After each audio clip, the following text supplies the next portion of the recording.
It was when the Star Wars movie The Force Awakens came out. I thought, boy, it was a great story, I'm sure, in that record-crushing movie. I wasn't expecting to find a mirror reflecting the lives of so many people I've known. See, in the story, it's Rey's story, R-E-Y. She's a young woman on a desolate planet surviving by scavenging parts from a space junkyard. And when she's asked, "Who are you?" she just zero-sums her life this way: "I'm no one." Until she discovers the truth that changes her life forever. She's made for more. She finds that she's here for something much greater than scavenging. She's destined for greatness as a warrior for a better world. And that's the image in the mirror of so many of us who've settled for just surviving, for just doing life. One predictable, one purposeless day at a time. Not a bad life, just an insignificant, too small life. Scavenging.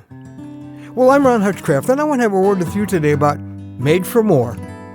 You know, maybe that's why a light has gone on inside of millions of people when they met a man named Jesus.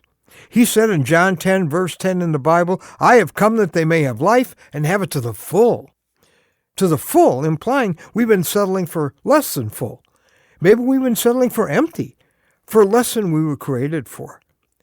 I think we know that something or someone is missing in our life. I mean, no matter how far or not far we may have climbed up Mount Happiness. No friendship, no scholarship, no championship, no relationship has filled the hole in our heart. They can't, because we're made for more. And the more, the Bible reveals in this statement about Jesus Christ. Our word for today from the Word of God, Colossians 1:16. All things were created by Him and for Him.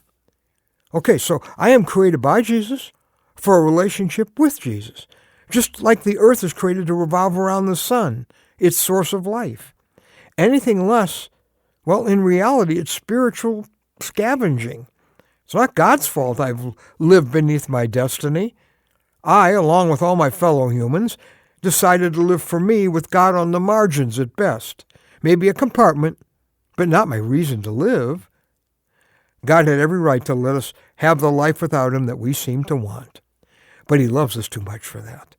He proved it by sending His one and only Son, not from a galaxy far, far away, but from heaven, to become one of us. And this takes my breath away.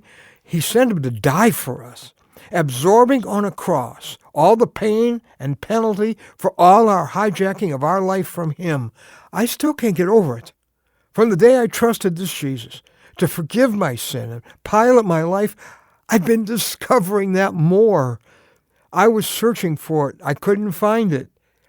If you've never experienced the more of a relationship with Jesus, you know all that you've experienced, all the relationships, all the things you've been and done have not filled that hole in your heart. Well, with the love of Jesus and His grave-conquering power that He proved when He walked out of His grave, I have graduated from scavenging to being a warrior.